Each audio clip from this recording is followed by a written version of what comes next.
How many in the audience is familiar with the Distilled Spirits Council, DISCUS? Is everybody pretty familiar? Okay. So DISCUS has been around since 1973, and it's really on the forefront to be the advocacy organization to protect and advocate for the spirits industry. And so a big part of what we do is lobby. We lobby state governments for the interests of the spirits industry. We lobby Capitol Hill, the administration, whoever is in power. We're bipartisan on all of the above. I would say, and I've been in and out of the industry since 1995, this is probably the most perilous time in the beverage alcohol industry of major shifts where the industry is at risk, probably since Prohibition, and I'll provide some context. I think everybody's aware the market trends have slowed down quite a bit, right?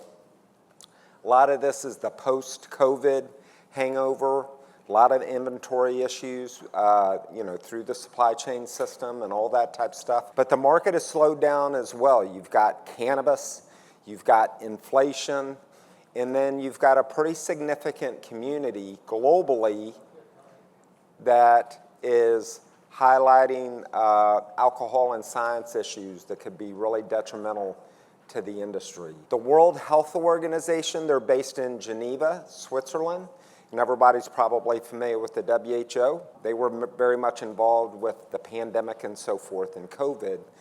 But last year they issued a document to all media without the support of the member states, highlighting that there is no safe level of alcohol. No safe level of alcohol at all. And that is not in conjunction with the science. So there's a big anti-alcohol community out there, and this is happening all around the world, including the United States, where the beverage alcohol industry, to its credit, we want to be governed by good science, right? And we all know if people abuse alcohol, bad things can happen, right?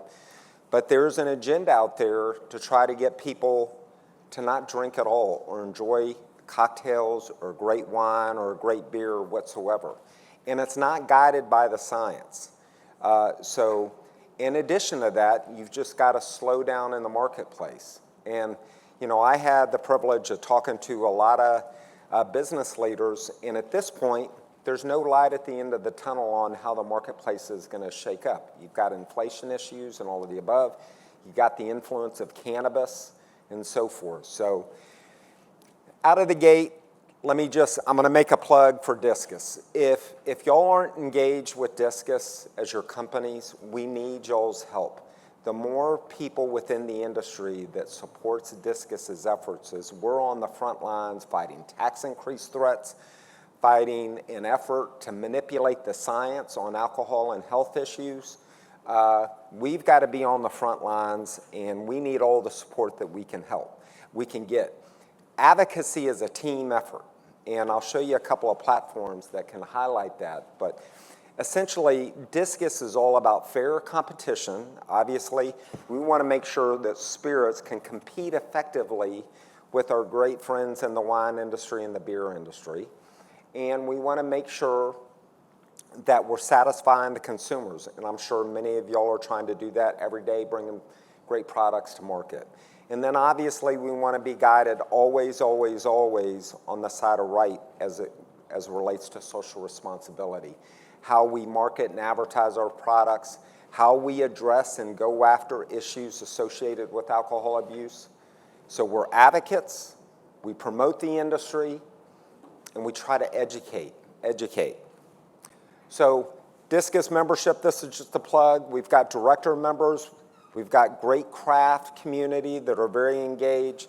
DISCUS's job is to represent everybody in the industry, those in the supply chains, those that are involved in the industry, and you may not even be a supplier. You could become a partner member. But we also advocate for large, multinational, big companies that we're all aware of, the medium-sized companies and the craft. Because if we can combine all of that, that enables our advocacy power to advocate for the best of the industry. In state capitals around the country, On the international front, I was in Geneva last week. Why? Because the World Trade Organization is there. They deal with market barriers around the world so we can export or import products back and forth. And then, of course, the World Health Organization as well. So Discus Academy, if you haven't heard about Discus Academy, we provide a bunch of low, cheap classes to broaden your awareness and education about various aspects of the industry, marketing and advertising practices, finance issues, and all of the above. So if there's interest in membership at all, please come talk to me, but we've got Amy Carter and Caleb Ross, and we'd love to get you all engaged. But you can also be engaged, not even being a member of Discus as well, but we'd like you to think about that. State of the industry. So every year, Discus issues state of the industry and economic briefing to the media. And I was in the room. I was a young government relations fella back in the year 2000. And the distilled spirits industry had 28.7% of the market share versus beer and wine. So Discus and the Discus board at the time embarked on a fairly aggressive market access posture. We wanted to be able to compete more fairly, and I'll talk about this a little bit more. This past year, we announced that we overtook beer and wine, with all due respect to beer and wine, by revenue for the first time. Part of that is because a lot of the market modernizations that Discus pursued over the last 24 years, just to make sure spirits could compete effectively. Now, there's a lot of other reasons why. Great companies bring great products to market, the cocktail rage and all of that, shows like Sex and the City, Mad Men, all of that contributed. But Discus, day on, day out, trying to allow for tastings in states that wouldn't allow tastings for spirits, or issues like Sunday sales. We were on the front lines of doing that, sometimes on industry-sensitive issues where it would upset maybe our control state partners, or distributor partners, and our retail partners. And we have great respect for the three-tier system. We got great respect for our distributor partners, obviously. They help us bring the products to market, and our retail customers as well. But Discus, over the last 24 years, has pressed the market changes, and change is hard sometimes for people, and that has allowed distilled spirits to be able to compete. So we play a phenomenal role in the American economy. And that is an important data point that we use in how we advocate, right? And let's see, I can't see these slides, so bear with me.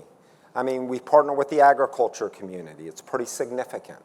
And the growth of the spirits industry in the US over the last 15 years has been pretty phenomenal, right?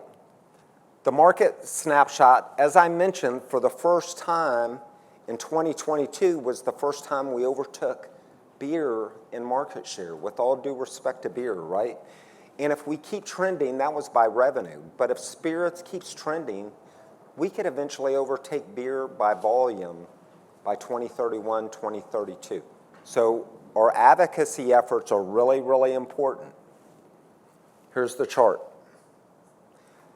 So I was in the room in 2000 when we were at 28.7%. So for the spirits industry, obviously I know the great wine industry's got to look for ways to recapture the interest in wine. We work very, very closely with the Wine Institute. Obviously, consumer patterns change and so forth, and sometimes it's all cyclical. In the 80s and 90s, it was all about beer and Budweiser and all of that type of stuff. It's all about the cocktail now, right? So Discus is working to grow the pie for everybody to keep that trend going. Okay, so we're going to keep pushing. A big part of our prime objective is to grow market share and compete. A big part of that is to make sure that we're competing fairly in the marketplace. Okay, changing market dynamics contributed to the reset, inventory levels, inflation, but we're also now seeing trends. Young people over 21 aren't going to have a cocktail. People are more gravitated to social media and all that type stuff. Having a cocktail, hundreds and millions of Americans and people around the world enjoy having a cocktail. It's conviviality, it brings people together, it creates conversation and all of the above. And we want to keep that trend going, obviously. Okay, consumer trends. Last year was all about, obviously, vodka, but it's tequila and American whiskey. Tequila and American whiskey. Let's see. Cocktails, RTDs, the group that was just up here. We're really, really excited about spirits-based RTDs and the opportunities that spirits-based RTDs can bring. We just passed legislation and was signed by the governor in Pennsylvania last week, Governor Shapiro, to expand the ability of spirits-based RTDs to be able to be on the shelf with wine and malt-based RTDs in 13,000 accounts. In Texas, I'm a Texas boy, so excuse the drawl, but you can't go buy a spirits-based RTD in a convenience store and a grocery store. They're only allowed to be sold in the retail package stores.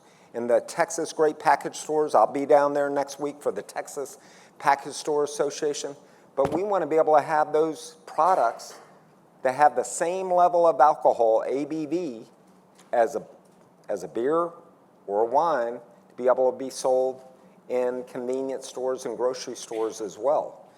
That would create 40,000 new accounts for spirits. So that's what we're trying to do every day. Sometimes we get resistance.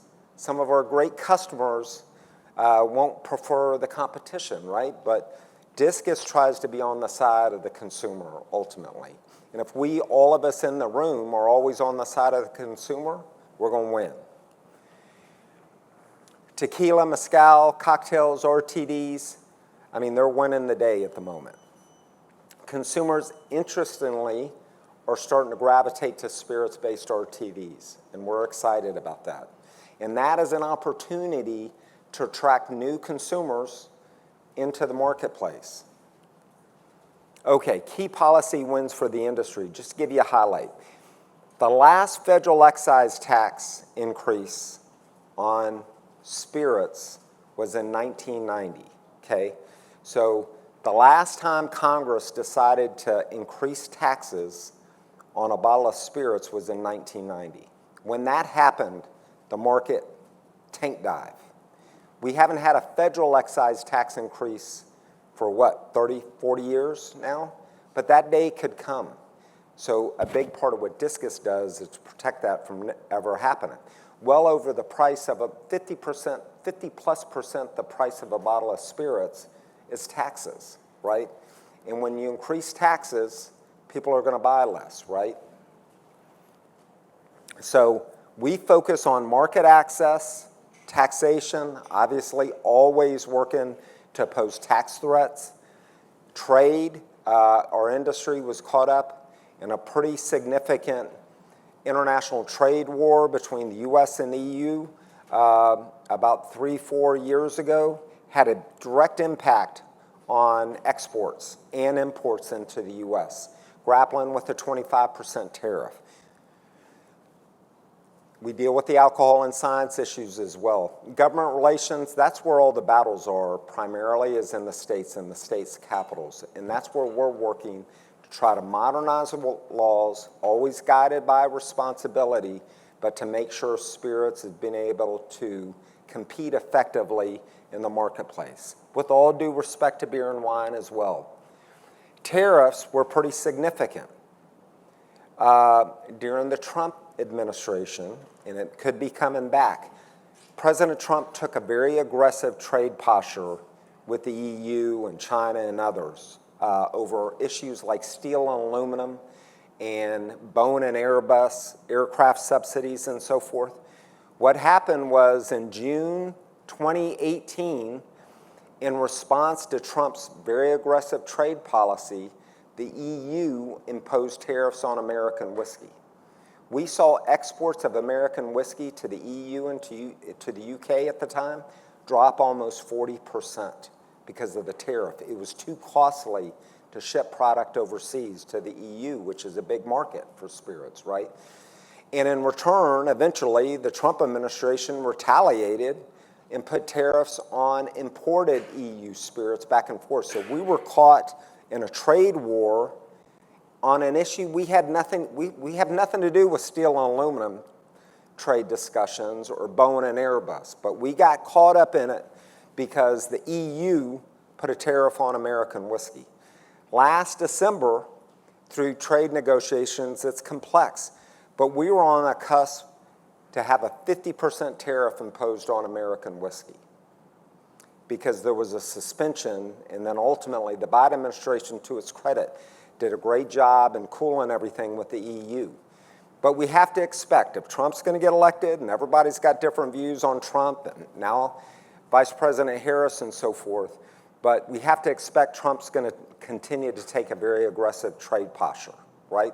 Now, he would say, look, I'm all about American jobs and all that type of stuff. I had to do an interview a couple of weeks ago in the Wall Street Journal, and he's all about trying to reduce the trade deficit for the U.S., where there's a lot of countries that are importing products in, but we have a significant trade deficit. The case that we're going to try to make to a Trump administration they come back in is tariffs on distilled spirits won't do anything for our trade deficit because we want to be able to ship American whiskey and products all overseas from the United States. And at the same time, we want to be able to bring cognac, Irish whiskey, rum, all into the United States as well. So if Trump gets elected, we're going to be up to our ears in alligators in probably him taking a very aggressive trade posture. And then we could get hurt as a result of that. He's not coming after spirits. We just could get implicated in broader issues and kind of rolled up. So if that happens, it's going to have an impact. It could have an impact on tariffs coming into the U.S. from imported products, and it could have an impact on tariffs on U.S. distilled spirits going out. To the Biden administration's credit, they wanted to ease trade tensions with the EU, and that helped us get those tariffs suspended. When the tariffs were taken off and suspended, and they're only suspended, they're not permanently banned, we saw a huge uptick in American whiskey exports. I think the data is American whiskeys increased by 9% in 2022 to reach a record of 1.4 billion. So that's jobs, that's making money. The other thing that we do is, 20 years ago, there were about 60 distilleries in the United States. Today, there's over 2,600. And they are awesome, great American success stories. Mom and pop distilleries. Distilleries sprinkled all around the country. Beautiful distilleries with their own stories and so forth. So tourism and the benefits of tourism in the hospitality industry is significant. So we use tourism as a data point in our advocacy efforts. Any questions? I didn't want to just present. Somebody's got to fire up a question for me. Any questions? Allison, how's everything going with the shipping? I know you've had to navigate a lot over the last couple of years. It's still complicated, but in the wine and spirits trade, it's doing okay. Yeah. We're more worried about the tariffs. More worried about the tariffs. So DISCUS tries to work with everybody and anybody on these issues of mutual interest. So like working with Allison and the wine and spirit shippers, issues come up, geopolitical issues or wars come up that have an impact in getting the product into the marketplace, right? And we have to lean in on government policy. Why? Because we've got to educate. We've got to help government understand the implications of how a policy that may have no relation to our industry can have a trickle effect in imports, exports, and getting the product to the marketplace. Okay, a big part of what we do is in the states, we protect from tax increases. Last year, I think we had 6 or 7 states that were leaning in to put a major increase in the taxes on spirits. So every year we're battling to oppose those tax increases. We're trying to get greater market presence, and the way to do that is advocating and lobbying in the state capitals. Direct-to-consumer shipping, that's a fairly volatile issue within the industry, obviously with our great distributor and our retail partners, but consumers want to be able to have access to the product, right? We have great respect and appreciation of the great benefits of the three-tier system. The three-tier system is what makes the U.S. marketplace strongest. I've been overseas meeting with major CEOs, and they've always told me the U.S. marketplace is the best marketplace in the world. A lot of that has to do with the three-tier system, but we also believe the marketplace changes and that we believe the three-tier system can evolve. Obviously, direct-to-consumer shipping's been terrific for the wine industry. There's 11 states that allow direct-to-consumer shipping in the United States, and we want to change that, but that's a sensitive, tough issue that we have to work through. Sunday sales, there's 6 states that don't allow you to go buy a bottle of whiskey or a bottle of vodka on a Sunday. South Carolina, North Carolina, and freaking Texas, I'm embarrassed to say. Sometimes the retailers don't want to be open, but they can go to the convenience store and go get a 12-pack of beer or a bottle of wine, but you can't go buy a bottle of spirits on a Sunday if you're hosting a barbecue or whatever, or making a margarita. So it's a tough issue. I think Discus over the last 20 plus years have gotten 24 states to allow for Sunday sales. We got 6 left. How many of y'all have heard about the U.S. dietary guidelines? Anybody know what the dietary guidelines is? Raise your hand. Elizabeth, you know what it is. Okay. So every 5 years, the U.S. government publishes what's called the U.S. dietary guidelines. And it's basically the U.S. government's recommendation. How much sugar should you have? How much protein, chicken, poultry, you name it. Since 1980, they've included beverage alcohol as part of the U.S. dietary guidelines, right? And it's got all the appropriate cautionary notes. If you're pregnant, you shouldn't drink. Some people shouldn't drink at all, which we support 100%. But if you do choose to drink, and this is all governed by science, their recommendation is 2 drinks a day for a man, 1 drink a day for a woman, is a part of what should be the recommended U.S. government's recommendations on a diet. We've seen evidence in 2020 when they produced the guidelines that there were some anti-alcohol advocates involved in the process, and they were trying to manipulate the science to change the dietary guidelines. Again, not governed by science. The next guidelines are scheduled to be published in 2025. And we're seeing a lot of evidence that the deck is being stacked to maybe even take beverage alcohol out of the guidelines altogether. This is very complementary and alarmingly to what the World Health Organization is doing. Remember, last year, the World Health Organization produced a document saying there is no safe level of alcohol whatsoever. So we are working very closely with the beer industry, the wine industry, our beer wholesaler partners, wine and spirits wholesaler partners, and our retailers, just to make sure that the dietary guidelines process is done in a transparent way, and it's also done and it's guided by a preponderance of evidence on alcohol. So when I talk about this being a perilous time for the industry, you got a big global movement trying to convince people that you shouldn't drink at all whatsoever, and we see that movement here in the United States. Now, most Americans don't read the U.S. dietary guidelines. They're not on the most Americans don't even know what it is, right? But if the dietary guidelines comes out and it's been manipulated by advocates, not guided by science, that changes everything in the policy issues that could impact the industry. It could change our ability to be able to access markets. So we're all working very hard together to make sure that the U.S. dietary guidelines process is transparent and guided by the science. State legislative priorities, again, Discus is all about market modernization to make sure that we compete. We try to work very, very, very hard on making sure tax increases aren't in place, because anytime there's a tax increase, there's a reduction in people going out to buy the product. International priorities, it's breaking down barriers.